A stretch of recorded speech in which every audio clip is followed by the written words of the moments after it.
Patrick Kluivert diam-diam panggil pemain baru demi kejutkan Arab Saudi. Tiba di Arab Saudi, Calvin Verdong beri klarifikasi mengejutkan. Kontroversial wasit dilupakan, skuad Garuda siap tempur. Pengamat sepak bola Malaysia tuduh Indonesia kekanak-kanakan.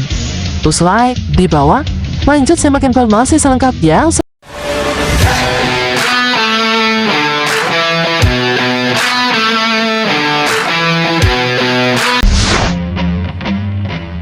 Pengamat sepak bola Malaysia tuduh Indonesia kekanak-kanakan. Saat sanksi FIFA dijatuhkan, fokus seharusnya ke perbaikan. Tapi justru muncul suara miring yang menyudutkan Indonesia, seolah lupa siapa yang sebenarnya salah langkah. Seperti diketahui sebelumnya, FIFA resmi menjatuhkan sanksi kepada 7 pemain naturalisasi timnas Malaysia berupa denda sebesar 41,8 juta rupiah dan larangan bermain selama 12 bulan.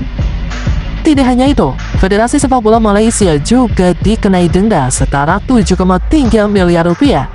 Sanksi ini dijatuhkan karena kesalahan dalam proses administrasi pemain naturalisasi. FAM mengakui adanya kesalahan teknis dalam proses tersebut, namun hingga tenggat waktu 10 hari yang diberikan FIFA untuk mengajukan banding, FAM belum juga mengambil langkah hukum. Alih-alih melakukan introspeksi, reaksi publik Malaysia justru menimbulkan tanda tanya. Sebagian malah menyudutkan Indonesia, menuduh ada upaya sabotase dalam pelaporan ke FIFA. Pengamat sepak bola Malaysia Anas M. Hairul menilai tuduhan tersebut sebagai tindakan kekanak-kanakan. Ia menyatakan bahwa jika memang ada pelanggaran, maka negara lain memiliki hak untuk melapor. Menurutnya, FAM seharusnya tidak membuang waktu untuk mencari pihak yang bisa disalahkan. Senada dengan Anas, pengamat Zakaria Abdul Rahum menyarankan agar FAM tetap mengikuti prosedur dan tidak mencari kambing hitam.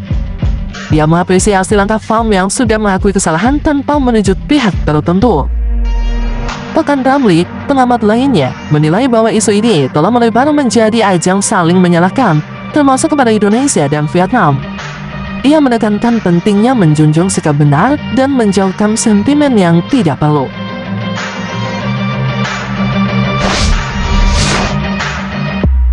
Tiba di Arab Saudi, Calvin Verdong beri klarifikasi mengejutkan.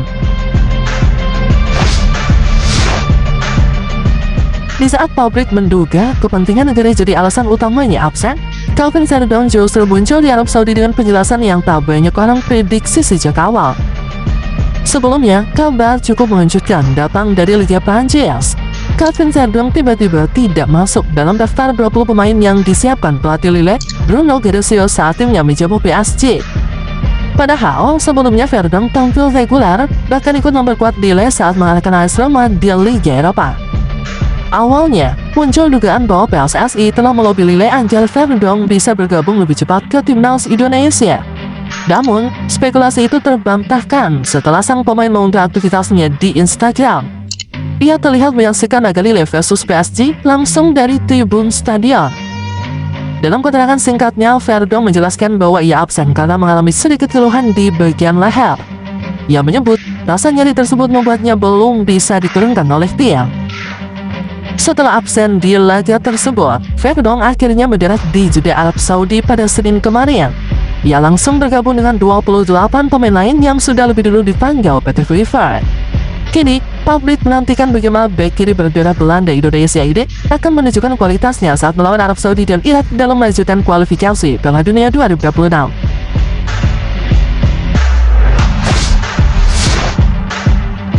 Kontroversial wasit dilupakan, skuad Garuda siap tempur.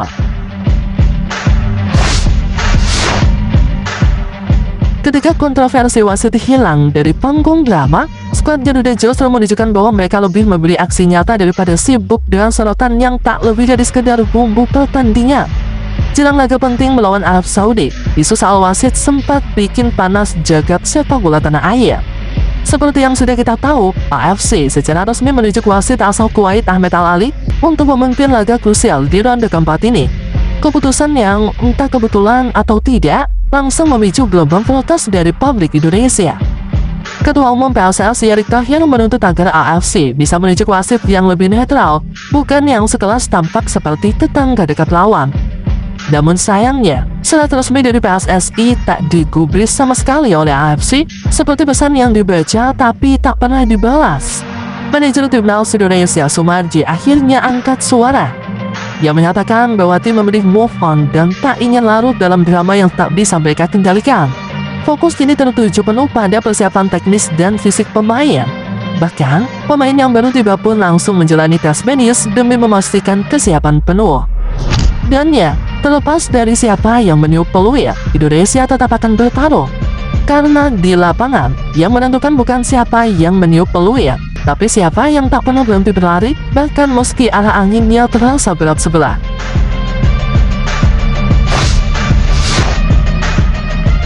Patrick Kluivert diam-diam panggil pemain baru demi kejutkan Arab Saudi. Semua mata tertuju ke 28 nama resmi. Tanpa banyak bicara, arsitek asal Belanda Patrick Kluivert diam-diam sudah siapkan kejutan yang bisa bikin Arab Saudi tak menyangka saat panggung benar-benar dimulai. Seperti diketahui, Timnas Indonesia sudah resmi mengumumkan skuad yang akan berjuang menghadapi Arab Saudi dan Irak. Namun, ada kabar kurang menyenangkan, beberapa pemain pilar terpaksa absen. Salah satu yang cukup disayangkan adalah absennya Emil Audero yang menurut laporan mengalami cedera dan tidak bisa bergabung ke Jeddah. Namun, situasi ini ternyata disambut dengan langkah cepat dan diam-diam dari Patrick Kluivert.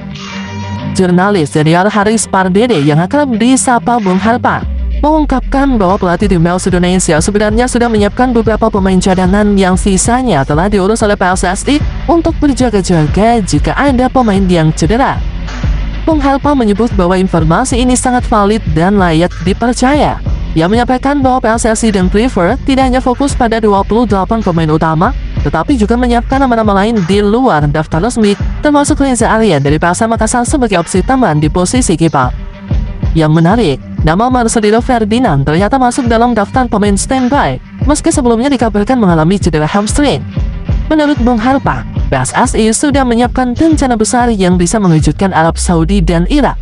Bahkan, ia menyebut bahwa PSSI bukan hanya punya rencana cadangan, tetapi sampai ke level plan Z1, Z2, bahkan ZA dan ZB.